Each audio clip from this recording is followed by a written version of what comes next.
Today we're talking about this cute little light. And what if I tell you that for the price of $120 you won't only get one, not two, but four of these lights. Are they any good?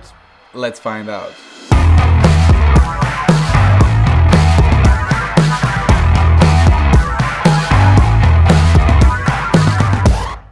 Hey guys, Luca here and welcome to my channel.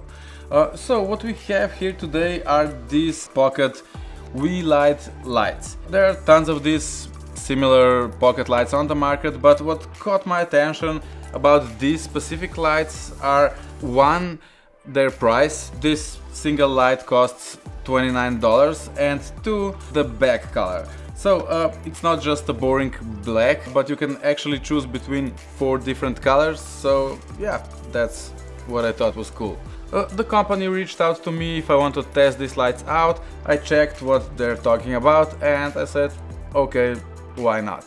I never heard about this Weeylite company before, but apparently these lights are made by a company called Viltrox, who are producing budget-friendly camera lenses. They sent me these lights for free, but they didn't pay me anything to say anything specific, so everything will be just my own opinion. And they're also having a photography contest until May 22nd with the prizes worth almost $11,000. So if you're interested, I'll leave a link down in the description and you can check it out.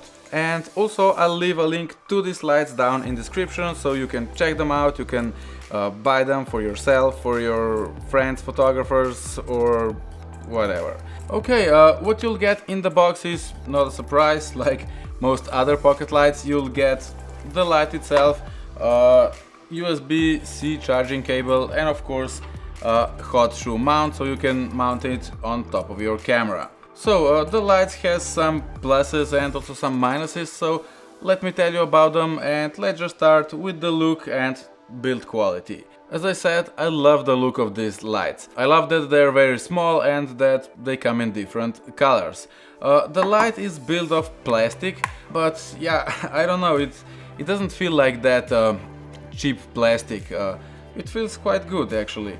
The light itself weighs 72 grams, so yeah, much lighter than this Aputure MC light, for example, which weighs 130 grams. Of course, it's not as powerful as this one, and the battery in this light is also smaller than in this one. There's not much on the outside of the light. You'll get USB-C charging port, this 1/4 inch mount to screw it where you want to, and only one button with which you can just turn the light on or off, and that's pretty much it. For all other adjustments you'll just have to use mobile app. I understand that for 30 bucks they just can't include everything, but maybe just a brightness button would be great. Sometimes when I'm on the go I just want to turn the light on, set the brightness, and that's it. Because when I'm on the shoot sometimes I don't even know where my phone is, and yeah, with this light you can't do anything without your phone. So like I said, you will have to download a mobile app for controlling the light. You can scan a barcode on the light, install and open this app called Weeylite Pro. And when you're in the app, just turn on the light and you can control it immediately. I really love that it's easy to connect, so you don't have to spend much time on it. You can add the lights to the same group, so you can control some lights together but separately from the others. To put your light in a specific group, you simply click on that group and turn on the light. It's that simple. You can also have different channels and you can turn a whole channel or a group on or off. To control the light you have quite some options.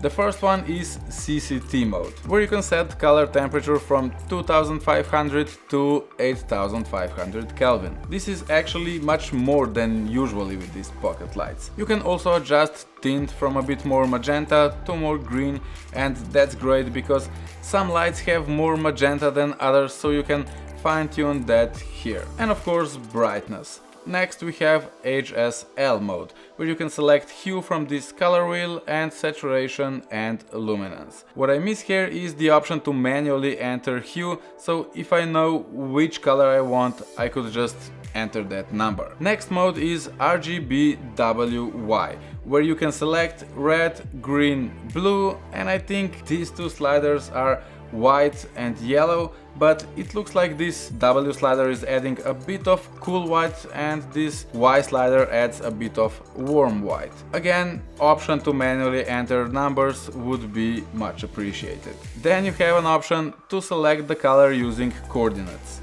This is not really something I see much value in. I don't really know anything about these coordinates, but yeah, it's there if you want to use it. Then you have the option to match the color to Roscoe or Leaf filters. So if you're using those filters and you know which ones you're using, it could be useful for you to match this light to a daylight light with a filter.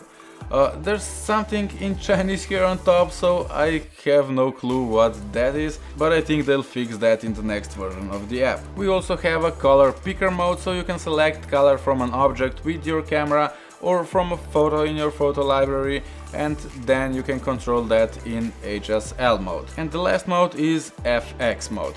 This is pretty much standard now, so you have a lot of different effects. You can choose between CCT and RGB effects, and for all the effects you can select brightness, and from my knowledge of Chinese language I can see that this slider here is for setting the frequency or the speed of the effect. So a great light, the app is very intuitive and easy to use, but there are some minuses that I would like to address here. But before I do that, let me remind you that this is a $29 light, so obviously it can't be perfect. So the first minus is brightness.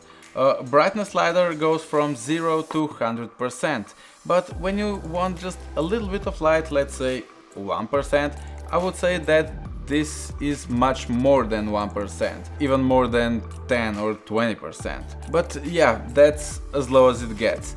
And it's like that in all different modes. I don't think I ever used a light as low as that, but if you need that 5% for whatever reason, you just won't get that here. And the second minus is color accuracy. So when the light intensity is at 100%, there's not much to say, the colors are pretty accurate. Well, I haven't performed any scientific testing, but from what I see comparing it to some other lights, the colors are spot on. But the problem is when you want to reduce brightness to, let's say, 5 or 2%. The problem is that this is not the same color as before. It changes the color completely. Let's try these two lights with the same color settings but different brightness to show you the difference.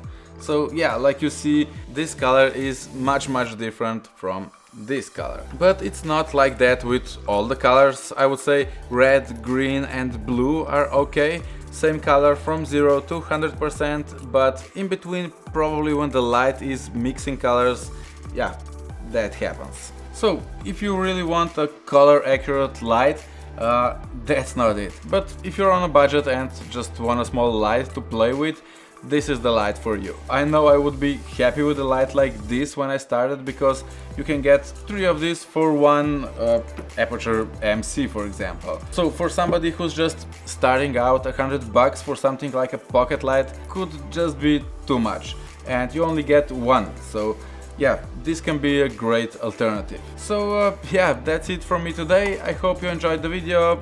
Like, subscribe, share, watch again, and I'll see you in my next video.